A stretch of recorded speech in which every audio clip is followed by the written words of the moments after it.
Hello, welcome back to Mark's House and Garden UK. This is a piece of plastic soil pipe. It's the sort of pipe that goes underground and carries your waste from your toilets to either your septic tank or to the main sewer.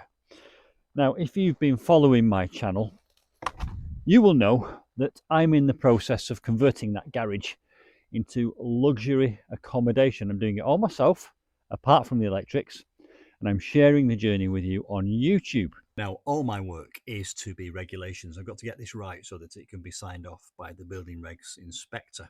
First thing I did was I made a complete mock-up above ground on my lawn, including the end here, where it will connect into clay. Those are the connectors, and you can see they're made of rubber and they're wider on one end and narrower on the other, so that will help me connect the clay to the plastic. I'll show you how in a moment in this video. So there's the connection, and that's where the waste from the garage conversion is going to come in and join the waste from the cottage. I offered it up and I made a mark, a very clear mark with a Sharpie marker where the first cut is going to be, and I've left a little bit of space on either side just in case it goes wrong. I've got to get this right, because if this job goes wrong, I've got no toilet to use in the house until I get it fixed. I brought all the other pieces in and I made an estimate where the second cut is going to be, and then I will cut the pipe to size. So we'll cut the clay pipe first and then we'll cut the other bits to size. I'm going to use a reciprocating saw. Reciprocating saw means the blade goes backwards and forwards very quickly, and you have to use the right type of blade. This is a blade for brick, and I will put a link to that blade in the description box below this video. I'll also find you a reciprocating saw. They're not that expensive, I have to say, but you must use the right type of blade. I had a spare piece of clay pipe, so I had a practice run, and what I learned from that is let the saw do the work. Don't apply too much pressure. Let gravity and a gentle pressure do the work, along with the brick saw blade. If you force it, there's a risk the pipe might shatter, so just take your time, have frequent breaks, and eventually, slowly but surely, you will get through that pipe in a very clean fashion, as I've done here. Don't forget to wear all the right safety equipment, safety glasses and ear protectors. And before you know it, you'll be able to push out the spare bit of clay pipe. Now, I'm digging away some soil here because by regulations you've got to have 6 inches of pea shingle all around that pipe, and I'll talk to you about pea shingle in a moment. That is lubricant and a beveling tool. Wherever you're connecting plastic to plastic, you bevel the end of the pipe. Now, I have to note that this is not necessary for the connection to the clay pipe, but you'll see me in a moment. I'm about to connect that piece of plastic pipe into the Y connector. So I've applied some lubricant, and that just helps it to go into place. I've applied a bevel, and just with a bit of gentle pressure, it will just pop in, as you can see there. Now I've got to cut some off, and a little tip here is use one of the connectors to help you draw a circular line around the pipe to guide the saw. Again, the reciprocating saw.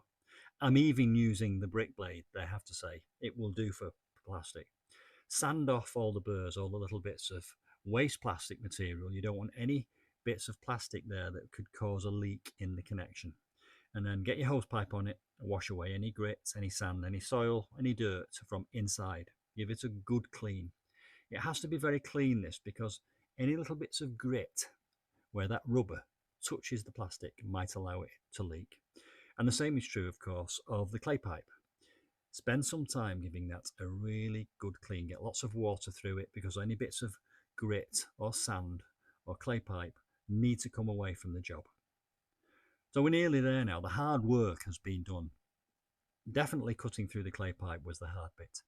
Put the connectors onto the pipe and slide them up out of the way, and you'll see what the reason for that is in a moment, but it's pretty obvious.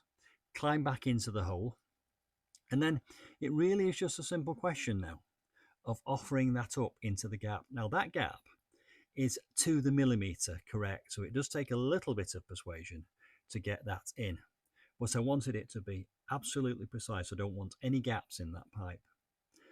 Line it up, make sure it's aligned, and then tighten up those connections. These connections are rubber, and they have big Jubilee clips on. Use a flat-ended screwdriver. Don't over tighten them, don't force them. You just have to get them nice and tight, make sure it's nicely aligned.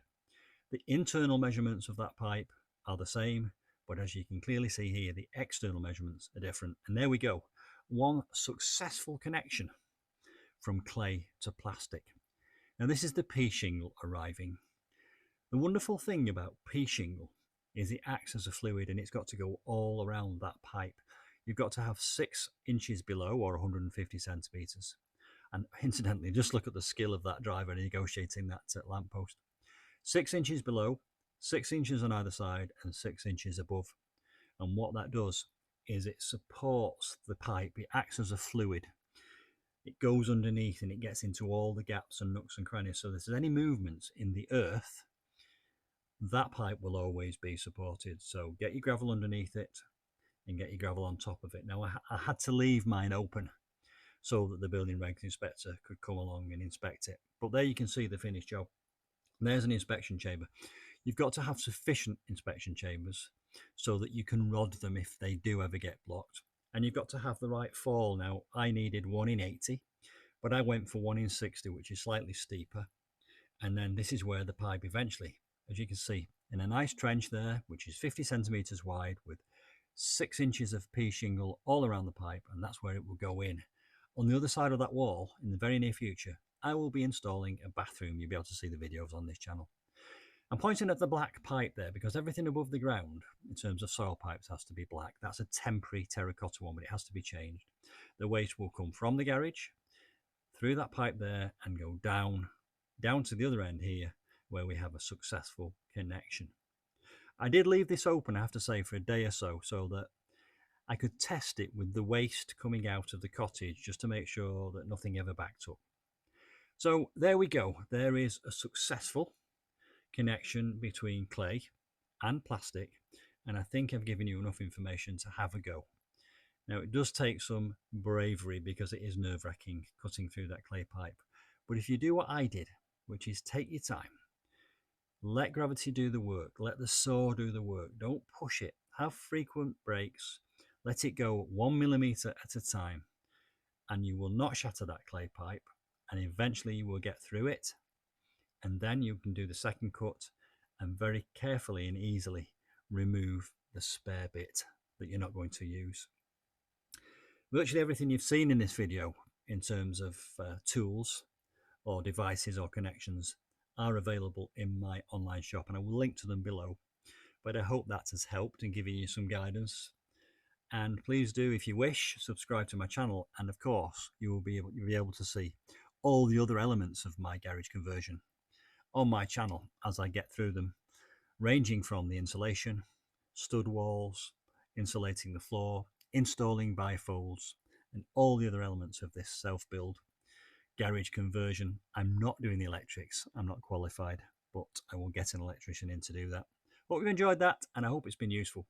And I will see you soon for some more garage conversion adventures. Bye for now.